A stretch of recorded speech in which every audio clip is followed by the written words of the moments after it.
Hello, friends. Happy Friday evening. It is October the 8th, and I am going to teach you how to make a Nithing Pole, which is an Old Norse concept of basically, for lack of a better way to put it, it's like a cursed pole or basically like a form of protection. Hold on, I have notes. I have notes. So, okay, as most of you know who have been working with me for a while, I will not curse people directly. That's just not something that's in my sort of wheelhouse of magical working. I just don't feel a need to. I feel like it's kind of a waste of time.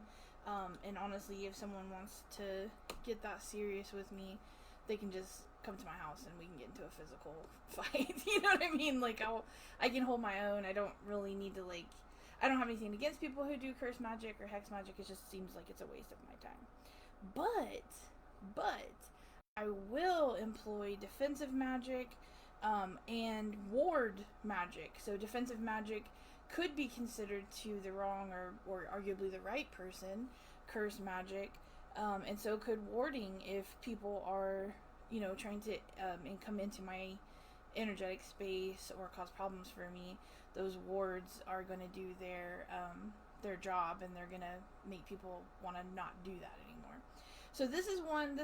I've recently kind of like started feeling a pull toward helping people understand how to take old traditional magic, not old, but like traditional, like tribal from the motherland's magic, and make it or ask it to join us in contemporary society using contemporary items, and sort of more or less translating these concepts and ideas from the stage that they were set on in our ancestors' days and bringing them forward. This is a really cool sort of like concept that existed in the Norse, and I think it existed in other places too. I'm not a historian, so definitely do your historical research on this. I know enough to be dangerous, and that's it. As far as like the real, you know, original things, but this was a Germanic pagan tradition that is basically in the Germanic pagan traditions. It's basically a large pole, a large sturdy stick, or a tripod that you would mount either like a horse's head or a cow head. A lot of times, from the research I did, they utilized the horse head with the entire horse hide still attached to it. And the point of a knitting pole is to ward off any that would come onto your territory. It's to scare people off. It really is. That's really what it is. It's a curse. It's a hex. But it only applies to people who would basically bring trouble to your door. So if you're not trying to encroach on someone else's land, if you're not trying to disrupt their homestead or their property, the knitting pole has nothing to do with you. But if you piss people off in that time, or if you like threaten to bring like a blight to their crops or something, people would set up these knitting poles and like face them toward their enemy or whatever to curse them back, which I think is delightful. If you're gonna do hexes, you might as well. I just think it's like, just to be honest, like, and this is nothing against practitioners who do this at all. This is a personal aversion. I don't think there's any right or wrong way to do magic ever.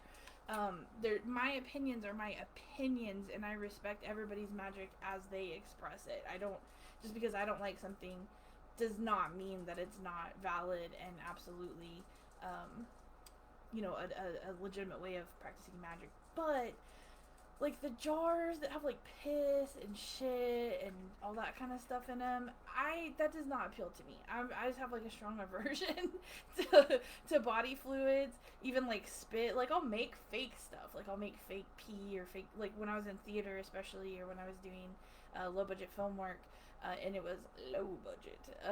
Like I didn't get paid. But when I was doing those projects or whatever, I would have to make, like, as a props master or a stage manager, I would have to get, extra body fluids for it, because I was doing mostly horror movies, so it was blood, pee, poo, vomit, I've made a lot of vomit in my time. But fake is fine, but I'm not a person, I don't work with, like, my menstrual blood, like, it's just, I have an aversion to it, that's all I'm saying. So I'm not going to do those types of things.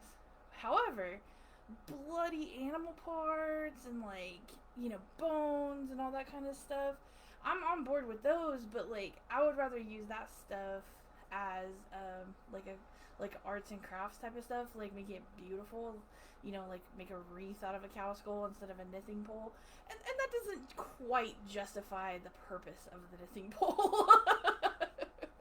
So, what I want to talk to you guys about is, like, if you like seen these spells and stuff, and you're like, shit, I really need that, like, oh god, sorry, this is not part of the act, I swear.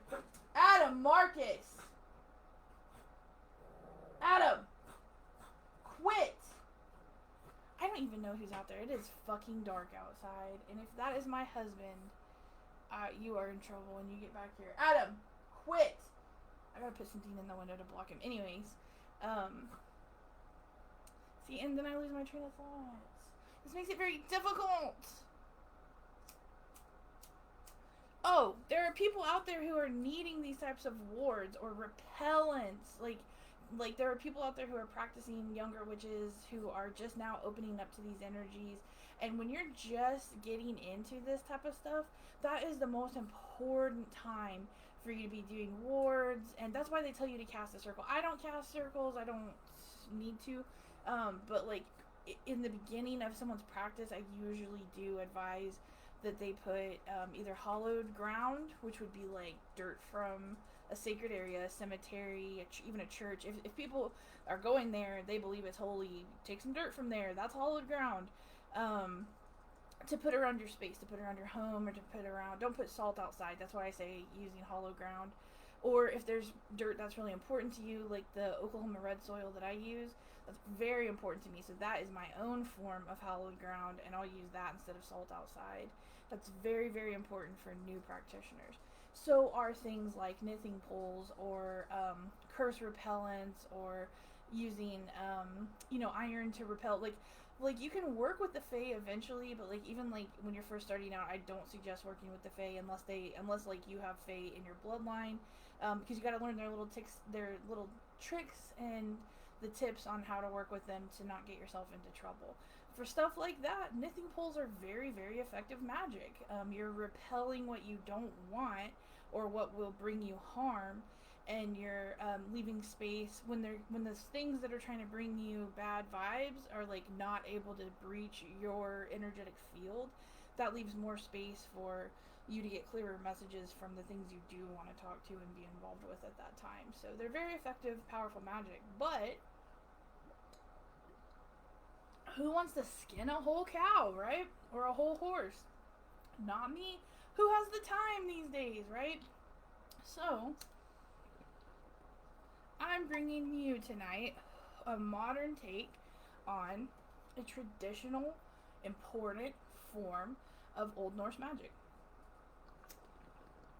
I would also call your attention to, if you live in Oklahoma especially, there are like people out in the country that will hang catfish heads on their fence poles.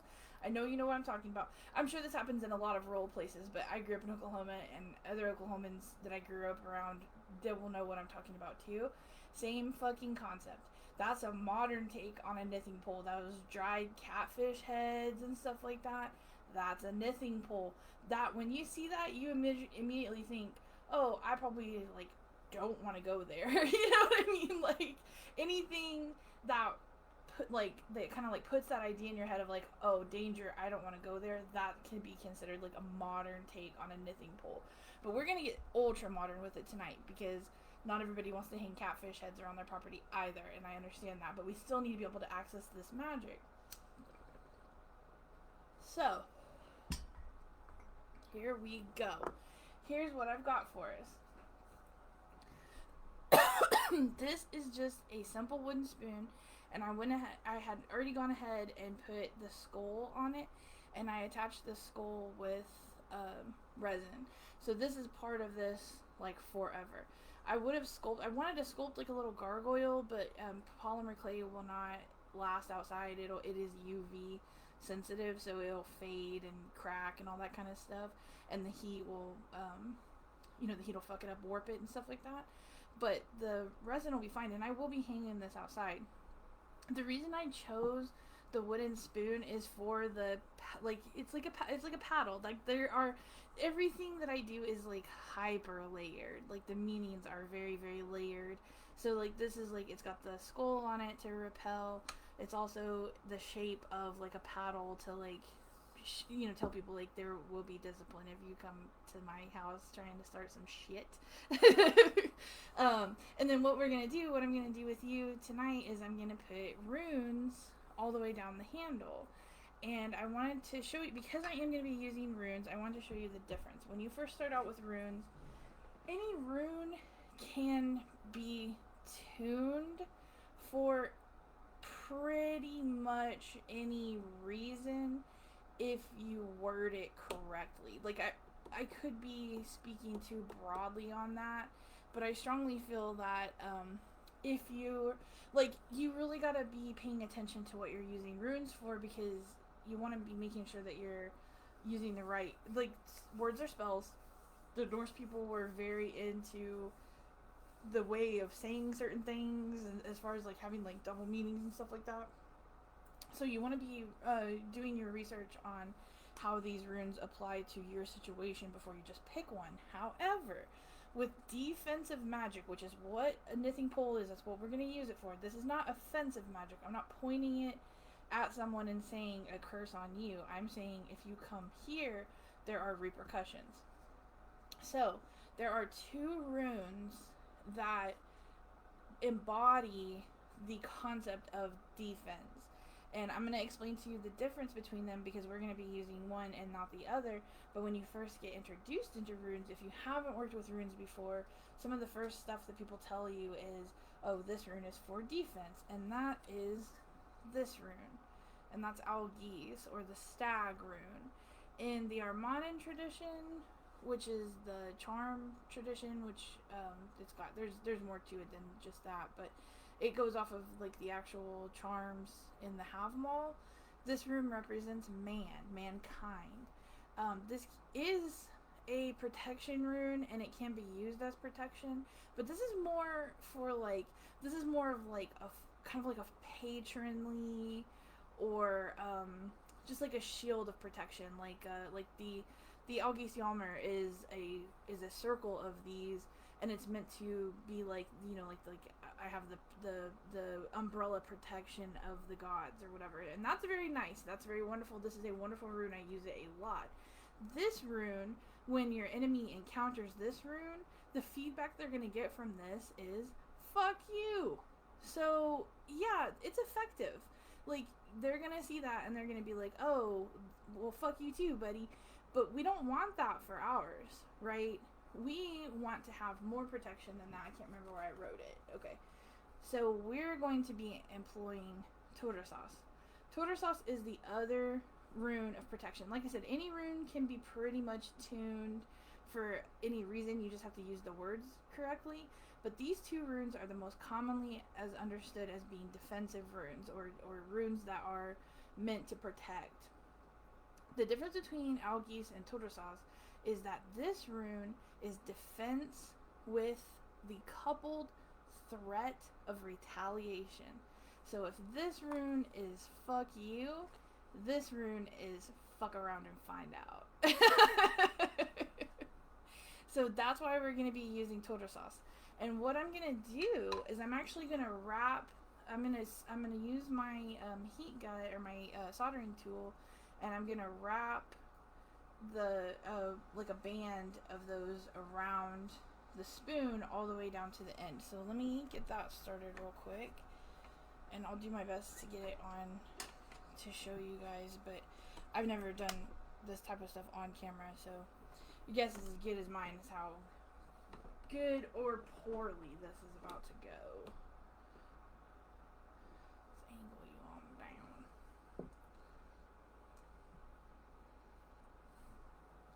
So I've just got my little heat gun.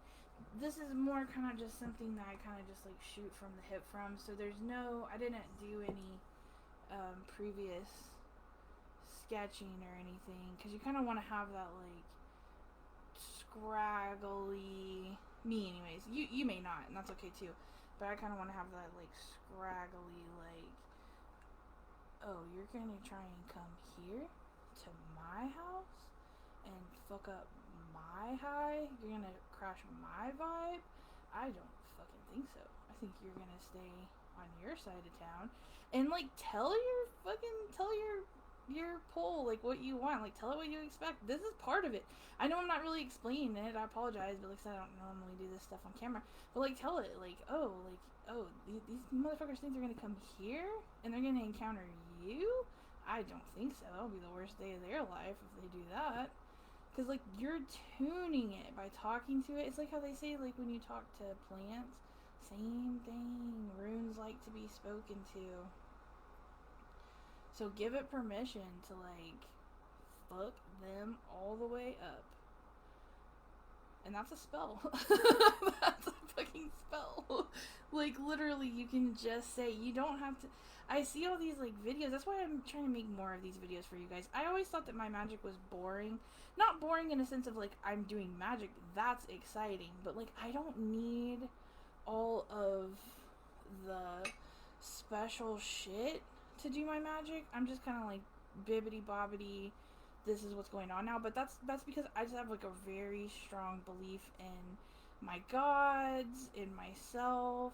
I just don't need, I'm not a really like a heavy ritual practitioner. I do ritual, but it's really more for the benefit of the community and so that the gods get to kind of like come out and play more than it is for me to like, I don't need ritual to like feel the presence of the energy or the gods or anything. That's nothing against anybody who does. It's just not what I need. So like I said, we're just wrapping a band around this.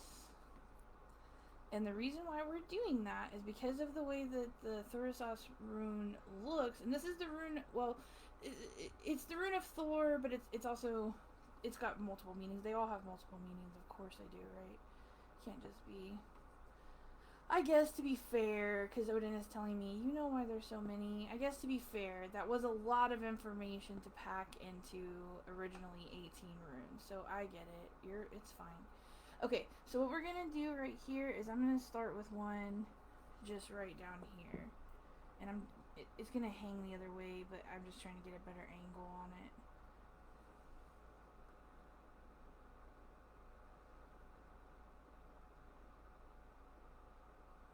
So that's just like a very clear, like that is what this is for. This is anybody who might practice Norse around here, which there's not a lot of people, but there's enough. But if they see that, they're gonna know like, oh, this means business. So now I'm just gonna go through and I'm gonna walk these back and forth. And what I'm doing, because I like to integrate different like concepts into my spell work. So like I said, it's very layered. There's multiple kind of like meanings to what I'm doing. And so by walking these back and forth, forwards and backwards like this, what I'm actually creating is barbed wire out of runes. So I am very amused with myself when I come up with shit like this. I hope you are too. But yeah, this is like I said, I always kind of thought that like my magic was boring, but I've seen more and more people asking about the type of shit that I do, just literally saying like, do I need all this shit? And like, I am a poor ass broke witch. Like, I find stuff, people give me shit. If I think like, oh, I can use that, I will. The dogs might bark. I'm sorry. My husband just came in because he cannot fucking listen to me. Sorry, Ryan. I know you listen to these, but you don't listen. So they might bark. We'll see. Told him I was gonna be on it. I just can't. That barking is so loud, and it freezes my sensory issues. It's like that screaming. I love chihuahuas, but goddamn. But anyway, so I've been learning that like maybe more people do need me to fucking, not me, but others like me, not just me, but others like me, to share these types of things so that y'all can feel more comfortable just existing in your magic. Because get to it, man. Like, get fucking to it. Like, do these things. These things exist. I hate, like, I hate when I hear other, like, witches on, like, in other groups, because I do pop in and out of other groups when I'm apparently punishing, because that's all it ever is like, an exercise in punishment. But, like, I'll get in these other groups, and people will be like, you need to practice for at least 2 years. If you join my mentorship program, it is like a 4-week course of me just crash landing information into your head and viciously supporting however you want to express magic. Like, we do not F around. There is very little by way of like a book study. It's literally just, this is the basics and off you go. Like, I don't mess around with that whole, you gotta do all this for multiple weeks or whatever. So that's it. That's my Nithing Pole Tortoise Sauce barbed wire. So, like, come up with shit like that. Like, do stuff like this. Like, show me where you're like expanding yourself. And like, this is another way of me connecting my tribal roots. I know that my family originally came from, or as originally as we can come up with, they originally came from Scandinavia. We have ties to the Sami people. I have ties to like old Irish people, stuff like that. But the truth of the matter is, I was born in Oklahoma. I was born in Midwest City. I was born at Tinker Air Force Base. So, given that information, I have to do things that make sense for the lens that I'm viewing life through now. Well, just like those fish heads on those fences, that barbed wire sticks in my head as being a very clear sign of don't go there. You don't want to be here. This is a warning. There will be trouble if you come behind here. So that was what made me think of wrapping the Thor rune around the pole. So it's multiple layers of, you are not welcome here. And if someone does breach this particular item without my permission, my express energetic permission, then there will be return consequences for that. So, and then just on the back here, anytime I do defensive magic, I always add, because I wear the Helm of All, the Algi's Yalmer, as my personal shield. Like, I wear it on my left arm. I have a really cool tattoo that Mandy, my friend, did for me. She's an amazing tattoo artist. So anytime I do defensive magic, I just burn that little guy in there too, and that's my way of shielding. Because anytime you work with chaos, anytime you work with energy, chaos is not unorganized, despite what people will tell you. Chaos magic has purpose. Chaos magic definitely knows what it wants and where it wants to land. So anybody who comes into my space and receives the blowback, I don't want that coming into my space. I want it all being pushed out as if I was pushing a shield against like a current of people. Like, that's kind of what you want to imagine when you're doing this type of like spell work. We're binding thoughts and intention to the piece. The piece has actually very little to do with it. It's more about creating an energetic story or signature that people do pick up on. Like, don't let anybody tell you like, oh, they don't get it or whatever. Like, we read energy. All of us, every human being on the fucking planet reads energy much more adeptly than what they would have you believe. And they do know, despite what they say, what these things mean, because it's burned into our fucking DNA. First of all, these symbols exist outside of the Norse culture. They exist all over, in almost every, not these exactly, because of course there's room for interpretation and evolution of illustration, But these certain things are universal. It's just like how lots of people are afraid of the dark. It's because they remember the dark and it is scary. And they remember these symbols and they are scary. So they do want to try. They will try to breach your shit, but as soon as they get too close, the energy will be like, I don't think not today, buckaroo. And then if they keep on coming, there's consequences. So that just pushes the energy away and lets people and lets the chaos know not to come here. Like, I work very well with chaos, but it's still, like I said, it wants to land somewhere. It's not coming in here. It's not causing no. That means nobody is going to feel this and then come back to me and be like, why did you do that? Nope, I'm reflecting that away, deflecting it back to you, and now we're fully protected with our Thor rune and are very clear. This is a very loud, like, shouting warning, saying, like, if this is what this means. If you come into this space, these are the consequences of coming into my space. The rest of the poll, I don't hide this. Like, I want people to know I will fuck you up if you come in here. Like, energetically, you know what I mean? Or in person, whatever.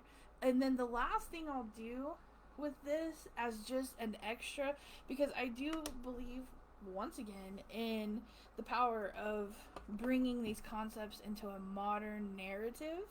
So I won't do it in here because I have my spiders back here, and I also have their feeders, which are dubia roaches. But when I take this outside, I'm going to poison it. This is poison work. You don't have to grow belladonna. This shit already exists. This is repellent. This is literally repels mosquitoes that may carry disease. Like, what is a person who's trying to fuck up your peace but a fucking mosquito? You know what I mean? So I'll take this outside and I'll douse it with this when I go outside, and this becomes my Nithing Pole. So that is a modern take on ancient magic that I do trust and I do think is important to carry on, just in our own ways. And that's all I'm trying to kind of, like, I don't even think teach is the right word, but that's what I'm trying to do. Is I'm trying to show you guys. I know that tradition is difficult, and I know there's a lot of gatekeepers, but I'm here with a welder sawing, with a plasma cutter, actually, just sawing the absolute locks off of all the gates and letting you know that you can do this magic even if you just started. This is something you can do. This is a way to protect your energy, and I believe in you and you're wonderful. If you got anything from this or you feel so compelled, here is my PayPal. It's paypal.me/rogue tradition. Anything you want to give goes towards me being able to do this more often.